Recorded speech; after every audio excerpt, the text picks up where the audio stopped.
Yo, salute to all my subscribers, and a special shout out to everybody else passing through. Back again with another blog. Probably gonna do a lot today, so just bear with me. It's gonna be a busy week for this channel again. All right. Obviously, I wasn't planning on doing this, but as I've said before, I start my day at 4:30 every morning. First thing I do when I start my day is I go through my news updates. I have several different apps, several different devices that gives me, updates on the news, what's going on in the world, what's going on, locally, what's going on overseas, what's going on in the financial world, everything. And to my surprise, this morning, one of the updates that I got was that Sears is filing for bankruptcy. Now, the article that I read on the USA Today, they're billing Sears as our nation's top retailer. That's crazy. Like that's, for someone like me who grew up who was born in the early '80s, as a lot of you in my generation, it seems like all of the major retailers, major companies that we grew up knowing as household names, places where we have, gotten our Christmas gifts from as kids, and places where we maybe even applied to work at, in high school or out of high school. These major retailers that you would have at one time thought would be around forever, they're going away slowly. I mean, just a few weeks ago, there were updates to, when we found out Toys R Us was going to be closing all of its stores. Toys R Us, these are huge retailers, have been around for decades. Me as a kid, how many times I, walked through Toys R Us and, wanted different things from there as a kid. And then to have, gone through there with my children. This is, multi-generational, and it's just a day and time that we live in, where everything is direct to consumer. And with all of these websites and with all of these, online giants like Amazon, Walmart, all of these different third-party delivery services that you have now, where you can get your groceries delivered to you. You can get, fast food now. 10 years ago, and I could be rich right now if I would have started a company. But 10 years ago, I said that one day, even fast food, even McDonald's, Burger King, Wendy's, will be able to be delivered right to your front door. And people thought I was crazy. People laughed at me. And then you had these companies like Foodler and, Grubhub. All these different companies pop up, and they're doing now exactly that, where you don't need to leave your house. No matter whether you want a fucking refrigerator or washing machine, or you want a bag of groceries, or you want a fucking Big Mac, you literally don't have to leave your home anymore. Within minutes, hours, and days, depending on what it is you're trying to get, literally come right to your front door. All you have to leave your house for is to go to work. And you know what? In the next 20 years, it's already starting. I was able to work from home for a few days out of the week with a company that I worked for, and you're seeing it more and more. You to do your banking now, and for years, you don't even have to go to the bank. It's everything that you will need to do in this world in the next 20 years, you will not need to leave your front door for. And pretty soon that will be the same thing with work. Because think about it, all these companies that are closing their doors, all these companies that are closing stores and trying to create more of an online presence, not only is it more cost effective for them, but at the same time, it creates a situation where they can save on so much overhead and then potentially be able to pay their employees more. And employees will be able to demand more. Now, I know the drawback is going to be that for these things to continue to happen, more and more people are going to lose jobs. But the people who are not looking at it as an opportunity, I think, are mistaken. Yes, when these brick and mortar companies start to close their doors, yeah, initially people will lose jobs. But anyone who cannot see the way that the world is going enough to understand that the time to make that transition is now. And so where you would be in a brick and mortar store, as a cashier, as, someone on the clothes, in the clothes department, or, what have you, these same things are going to need to exist. But, in the virtual world that is the internet, you're still going to need customer service people. People can shop online, but you're still going to need people to maintain those sites. You're still going to need people to, serve for customer service when people have issues with different orders where they're going to have to call in. When the brick and mortar stores close, when the buildings go away, all of those physical, live human being consumers that used to walk into those doors are now going to be calling on the phone or trying to engage in some kind of a live chat session with customer service people. So you're going to lose physical bodies in the store, you're going to need to hire in droves people to help maintain the online presence. So really, you're not going to lose jobs. It's just change. But people do not deal well with change. And I get it. For so long, you drive past any strip mall, down any, street in any major city, and stores that you used to see that were so prominent. When I was younger, it was Caldors, it was JCPenney's, Marshalls, Sears, Macy's, all these different. And now these places, the ones that are left, are in trouble. And it's just about evolving. People don't. First of all, it's dangerous. It's more dangerous now more than ever to leave your home. With all of the mass shootings and with all of the shit that's going on in the news and bombings and all these different things, people are nervous more now than ever to leave their home. And with so much technology, where people are just finding ways to totally animate their homes and make them more comfortable, and you can just do everything at home now, there's really no reason to ever leave home. And these companies that want to continue to be successful, want to continue to thrive, they're going to have to adjust to these things. And so as they adjust, we're going to have to adjust. Because, for what these companies are going to lose in their physical presence with these buildings, they're going to gain, in capital that will be saved. But then that will free them up because they're still going to need, have that need to hire employees. It's just going to be somebody sitting at home, like I am, at their desk, like I am, in front of a monitor, laptop, desktop, what have you, and you're going to clock in right from home. It's funny when you think about it. When I worked from home with the insurance company that I worked for, it was just like I was sitting at my desk at work, but just everything was virtual. I still took my same calls, I still responded to the same people, and I still had to get the same, productivity wise work done. And it was still a day work. And matter of fact, in some ways you could be more productive because you're in a comfortable environment. You know what I mean? You don't have to worry about looking a certain way and all that prep time and time that it takes to drive to work if you have to commute, which is stressful even for people who like driving. Driving is stressful. It's dangerous because of motor vehicle accidents. When more companies that go this way, that start to allow their employees to work from home, think about the traffic that's not going to happen. Think about the days and weeks and months that you'll add to your life for not being stressed out on the road, dealing with road rage and motor vehicle accident fatalities that will go down because people aren't going to be one day, just like I said about the fast food delivery, one day you literally will not leave your house to go to work. Even we've been seeing it transition over the past 10 years.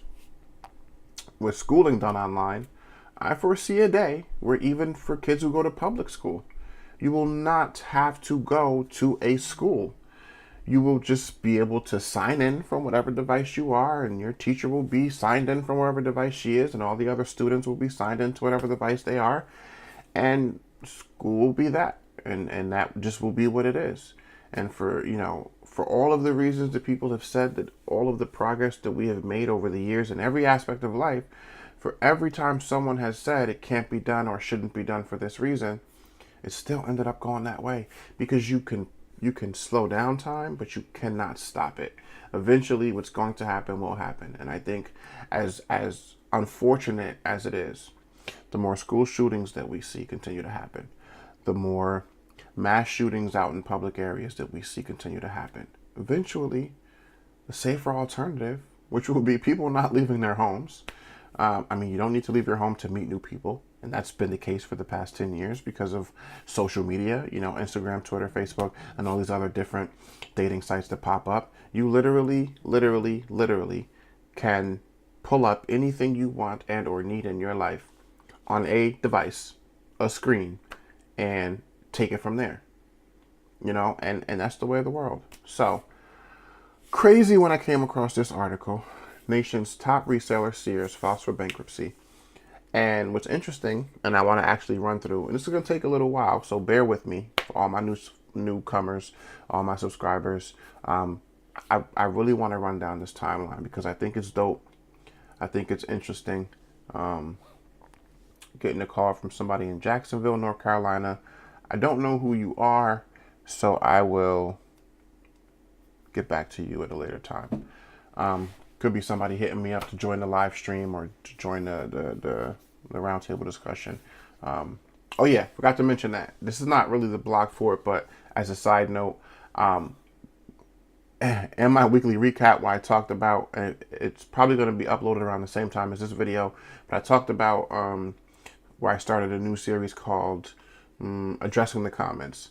And for anyone who comments, whose comment I addresses on this channel, if you see a blog where I'm addressing your comment and you have a rebuttal or you want to clear something up, hit us up. straighttalk315@gmail.com, or hit me up in a comment to the video and I will get you on another blog or live stream or, roundtable discussion so that you can clear up or rebuttal in real time so that we could actually have a back and forth. We're going to do that too. But all right, back to this article because I got some more shit to do for the channel today. I don't want to waste too much time. So, nation's top reseller, Sears, files for bankruptcy. They did a timeline of this company's rise and fall. I thought it was dope. And so I want to kind of go through it real quick because there was some pretty interesting tidbits of information on here. Sears has just filed for Chapter 11 bankruptcy protection. As it fights for its life, here's a look at the company's rise to becoming the nation's top retailer and its fall. All right, let's get into it. In 1886, stick around for this timeline. It's a little long, but I think it's kind of interesting. In 1886, Richard W. Sears, a railroad agent, starts selling watches as a side gig in Minnesota. Before I even finish this sentence, you see, these are the types of things that people don't give enough credence to, and this is part of the reason why I wanted to go through this timeline.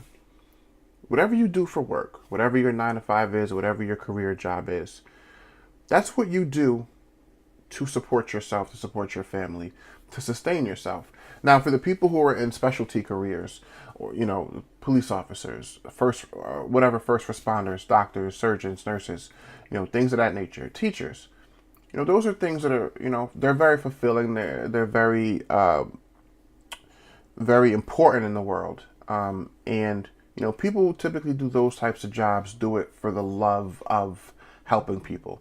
They do it, out of passion. They really want to do those things.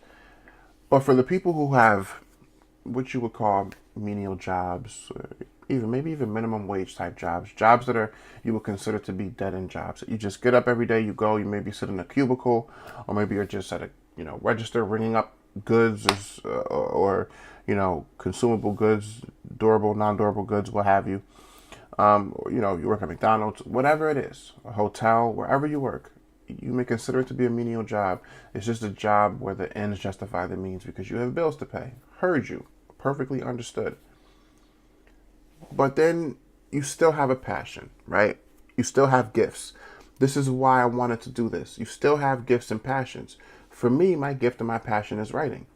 And so as someone who has always wanted to become an author, and as someone in the current climate today, where there's so many mediums available to do that, where I decided, fuck it, I'm going to go my way and become a self-published author, where now I have, books that I can, books that I have published that I can actually put out there into the world.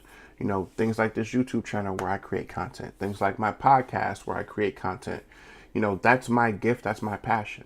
I have a gift for being able to write, and I have a passion for speaking to the people and, you know, providing information. And for some reason, you know, whether it be the energy, whether it be how I articulate certain things or how I come across with my points, people rock with me. I don't know. You know, it is what it is. I appreciate it. But the point is, we all have gifts. We all have passions. We all have things that we like to do aside from what we're responsible to doing every day. So, having said that, this guy, Richard W. Sears, who was just a railroad agent, right? Not even you know, a big railroad owner, and you know, just an agent. Worked for a railroad company, started selling watches as a side job, just a second job. Probably wanted to make extra money. Probably had some kids, a family, whatever. And later that year, he founded R.W. Sears Watch Company in Minneapolis. It's 1886. In 1887, a watchmaker named Alva C. Roebuck, right? Sears Roebuck. See how it's all coming together? 1887, a watchmaker named Alva C. Roebuck answers Sears' Help Wanted ad. Sears moved his company to Chicago. In 1888, the medium the company would be known for, the catalog debuts. So Sears, essentially, from what I gather from reading this, started the whole catalog thing, the whole catalog craze. So a lot of history with this company. The first one had only watches and jewelry, right? You start small, and who knows where you can go from there. 1889, Sears sells his watch business for a profit of $72,000. In 1889, somebody do the conversion. That's, I'm pretty sure in 1889, if it were today's currency, it'd probably be around close to $1 million, if I'm not mistaken. But somebody, apologize for that. We're gonna keep it going. No editing on this channel. I don't believe in editing. Just real shit, real life. That's what happens. Life is unexpected. So yeah, sells his watch business for a profit of $72,000 in 1889 currency. I'm curious to know, so somebody drop in the comments. I could do it myself, but this is crowd interaction, participation. Let me know what the currency exchange is. In 1893, the two men joined forces again. That's Richard W. Sears and Alva Roebuck. Joined forces again, calling their new venture Sears Roebuck. So actual company Sears Roebuck, 1893. That's when they founded it. Let's see, 1894, the catalog's page count jumped to 322 and included everything from sewing machines to sports equipment. So you're seeing the rise of this company with more products being offered. You know, one day, how would they have known that one day they would get to the point that we know Sears, you know, for where you can literally buy everything you need for your home, like everything, every single thing, as well as clothes and accessories and everything of that nature. Let's see, 1895, Roebuck exits the company. In 1906, Sears offers stock and an IPO. So 1906, Sears joins the stock market. 1908, co-founder Sears retires. In 1925, Sears opens its first store, and it was in Chicago. So the first Sears department store, 1925.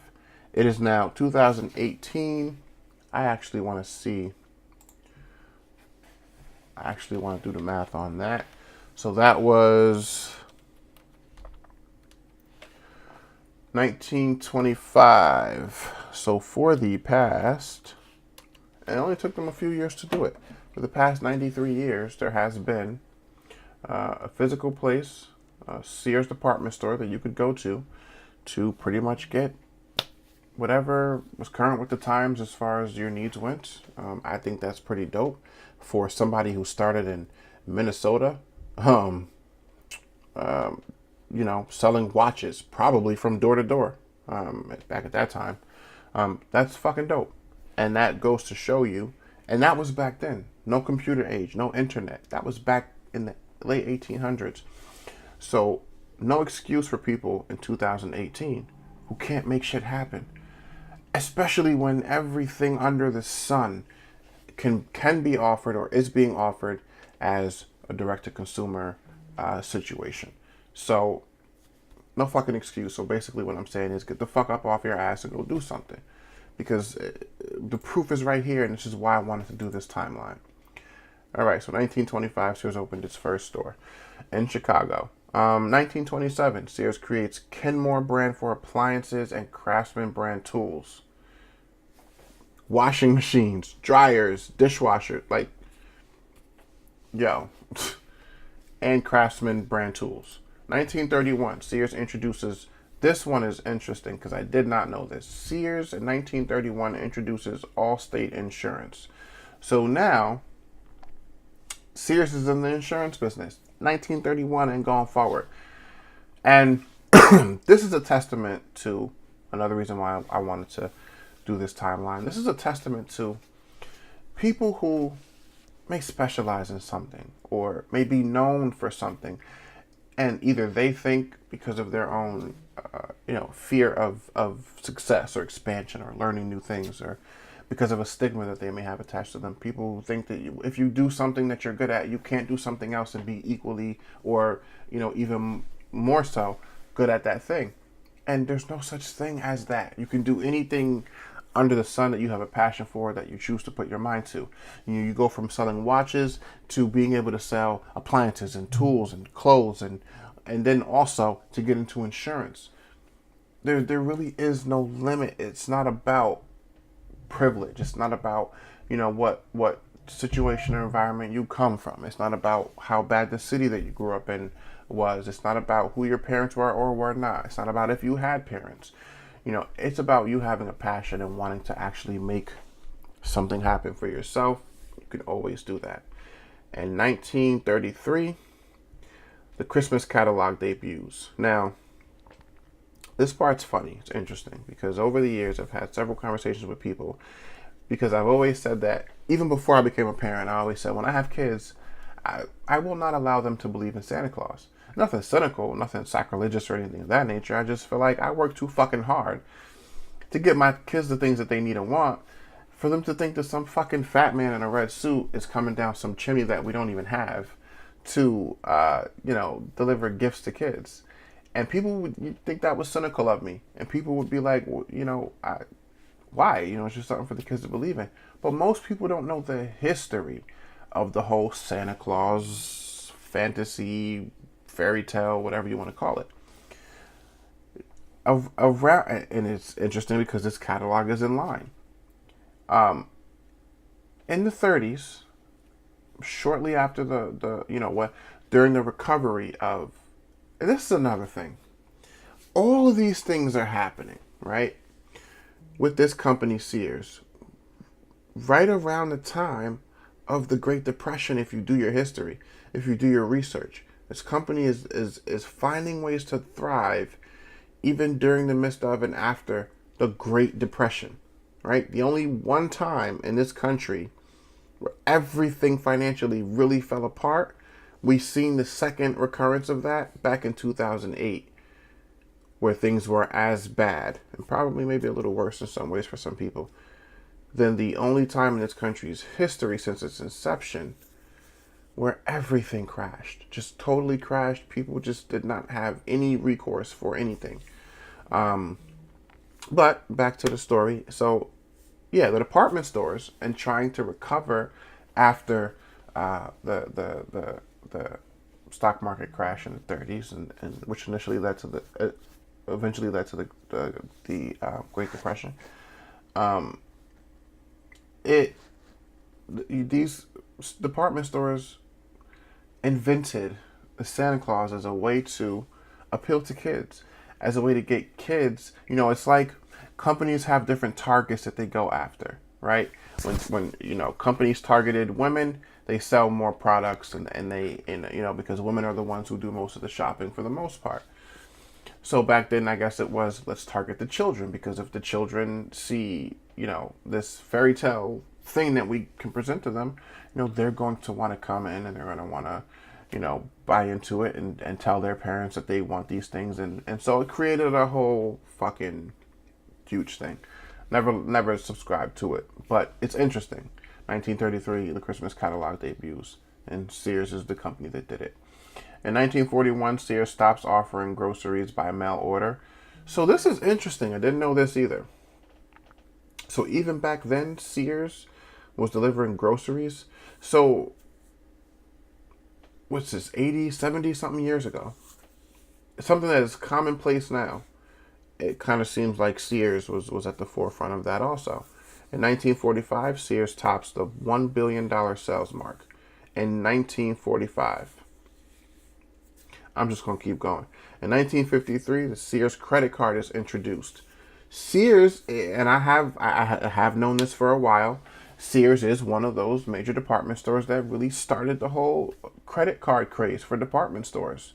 So they were definitely ahead of the curve. In 1967, Sears creates Die Hard batteries, a huge battery brand. In 1968, the Christmas catalog is rechristened the Wish Book.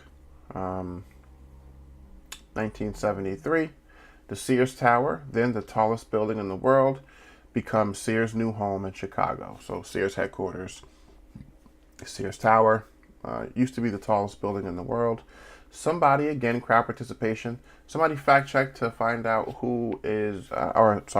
what the tallest building in the world is now. I know what it is, but I'm not going to say anything. That's some homework for y'all to do. Let's see, 1975, Sears becomes the exclusive supplier of Pong. Okay. 1981, Sears buys stock brokerage Dan Witter and real estate chain Caldwell Banker. I think around this time period is when companies really started to think about like major conglomerates. The whole conspiracy theory matrix thing where, we're slowly getting to a place. I think it started around this time where there's going to be a few major corporations in the world, a handful of them, that will own everything. You see it now. Google pretty much owns everything under the sun. Bank of America, these large banks that will slowly consume all the other banks and just be one major powerhouse banking system. All of these different things. I think this is around the time period when it initially started. So clearly there was some foresight there on the part of Sears. 1985, Sears introduces the Discover card. So they transitioned from just the department store card. That was loud as fuck. I apologize. So they transitioned from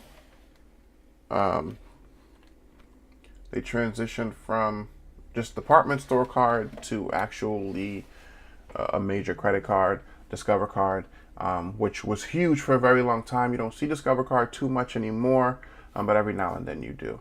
And I believe that's just as a Snapple top fun fact. I believe Discover card is one of the easier cards to get as far as requiring the lowest credit scores. Let's see. 1991, the company loses the distinction of being the nation's top selling retailer to Walmart, because Walmart just came in and took over. So 1992, the corporate headquarters relocates to Hoffman Estates, Illinois. In 1993, Sears stops producing the Big Book catalog. The company also sold Coldwell Banker and Sears Mortgage Banking Group, as well as closed 20% of Allstate and spun off Dean Witter. Let's see. 1994, Sears sells the Sears Tower. Did not know that they sold the Sears Tower. Wow.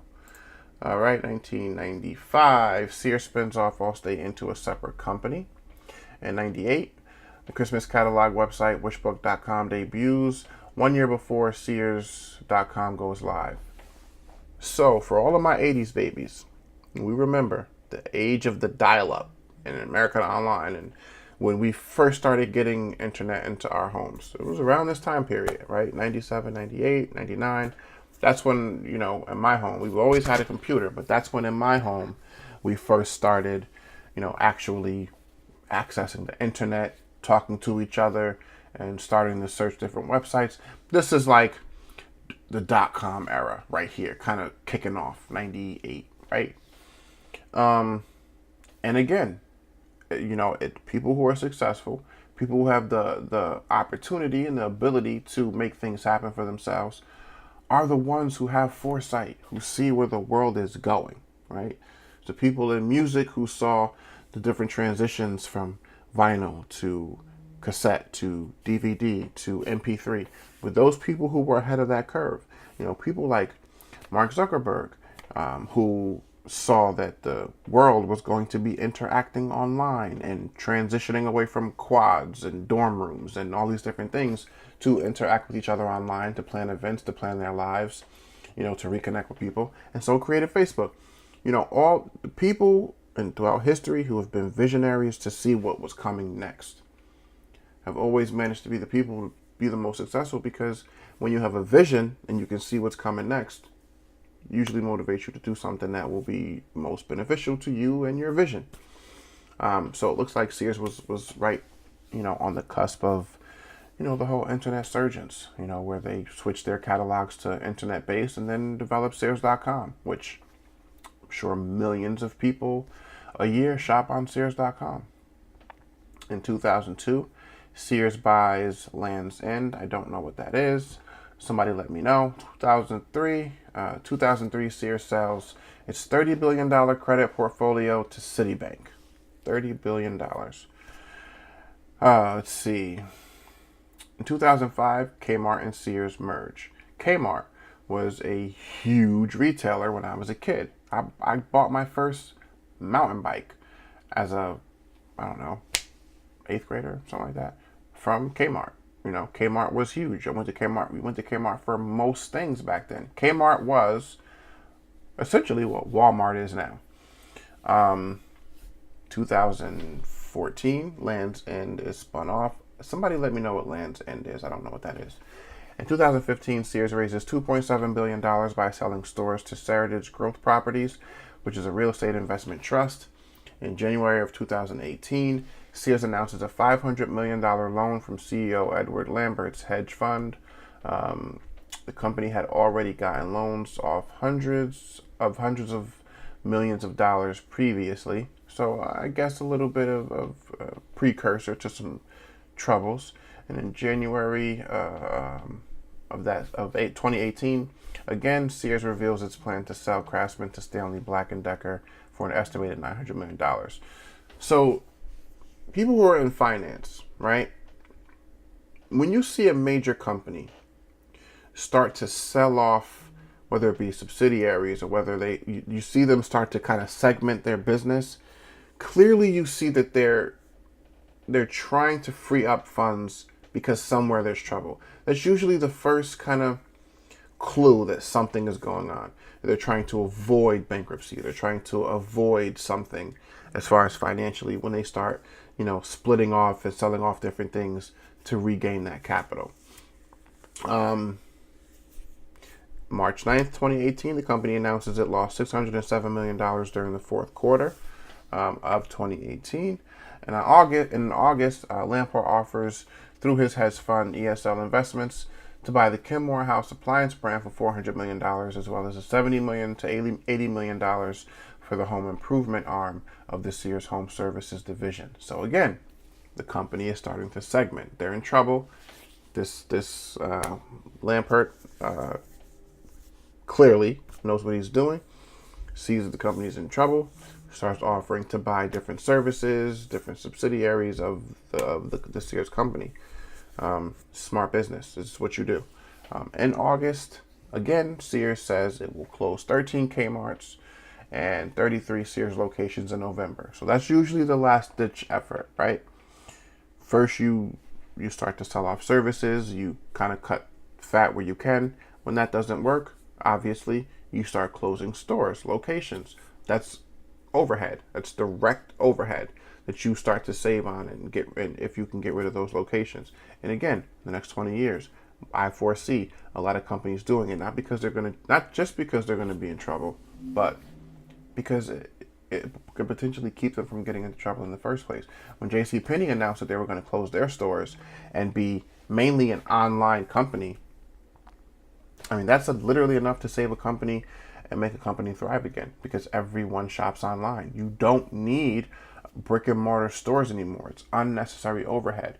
You maybe need just a headquarters, somewhere where where you conduct most of the business and stuff like that, but you don't need brick and mortar stores anymore. And that's not the way the world is going, and it's been going this way for a while, and pretty soon it's going to be a lot of free real estate for people to purchase, because you just don't need it anymore. Let's see. September of this year, just last month, Lampert's hedge fund says in a proposal that the retailer must act immediately to have sufficient runway to continue its transformation. It recommends $3.22 billion in asset sales, including $1.47 billion for real estate, which ESL Investments would buy after a year if no other buyer stepped up. On October 3rd, my birthday, happy belated birthday to me, Sears says it will close at least 2 Kmart stores and 1 Sears location, according to layoff notices filed by government authorities. On October 9th and 10th, reports say that Sears is working with advisors to prepare to possibly file for bankruptcy as soon as this week. October 15th, today, this report just came in today. October 15th, amid a deadline for $134 million debt payment, the company files for bankruptcy, Chapter 11 bankruptcy protection. Eddie Lampert resigns as CEO, but will remain chairman, and the new office of the CEO will manage the company. So, I appreciate you guys sticking around for this whole timeline. Don't know the direction that Sears is going to go in. Chapter bankruptcy protection does not always necessarily mean the end of a company. Definitely some restructuring. You see the CEO resign. They'll find someone to come in who's probably adept in helping troubled companies or trying to get back to some place where the company can be viable again. Possibly get back to being in the black. So we'll follow closely and see what happens. I'll follow it just out of interest. And again, because I grew up knowing Sears is a major household name. And it's funny that, my children will not know a lot of the retailers I grew up knowing, just because a lot of these companies are going the way of the dodo bird, because it just is what it is. We live in a day and age where, most things are direct to consumer. And not just that, but people are also slowly getting away from big business, right? It's people like you and me, people who start, our own little small t-shirt lines or clothing lines, where it's like the hippie stage all over again.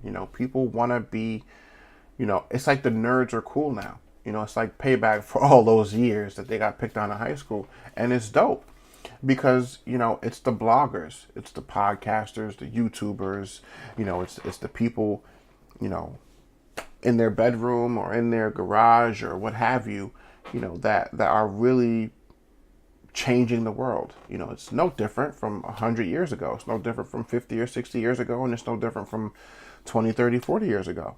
Every major company, for the most part, especially in the tech world that we know about, you think about people like Steve Jobs, you think about people like Bill Gates, people started their businesses in a garage somewhere. This is the way that the world's going in. And if you don't keep up with it, then you're going to get fucking left behind. And while it's tragic, the jobs will be lost if this company continues to close locations, or if Sears, isn't able to bounce back. Yeah, people will lose jobs, and it's tragic. But then you got to figure out a way around it. You have no choice, because this is the type of change that the government cannot fix. The government can't help companies. I mean, they can, as far as bailouts go. But listen, you're only delaying the inevitable. Time is going where it's going. And pretty soon, everything that we do, we will be a virtual world. We will be an online world. And everything will be done through a screen. And so again, with all the face-to-face interaction going away, the more people shop, the more people consume media online, the less people go to the movies and decide to watch movies on their big screens that are hanging on their walls. It's less and less interaction for people. And so you have channels like this, Kevin CTV. So you have channels like The Comfort Zone, with Jasmine and her other 2 curators. that will continue to be that interaction for you guys that you so desperately need. Will continue to be here through all these changes and updates in the world as I knock my microphone off the desk. And it is what it is. It's just that simple. I just wanted to come through, talk about this Sears thing. Let me know what y'all think about it. And remember, fact check those few things for me. I really am interested to know some of those things that they mentioned in the article that I have no idea about. Anyway, as always, after 40 minutes of wasting your time with this Sears bankruptcy, I don't pretend to know everything. I just know what I know. Let me know what y'all think about this one. And I'll see you on the next one, hopefully with some slightly more interesting things to talk about.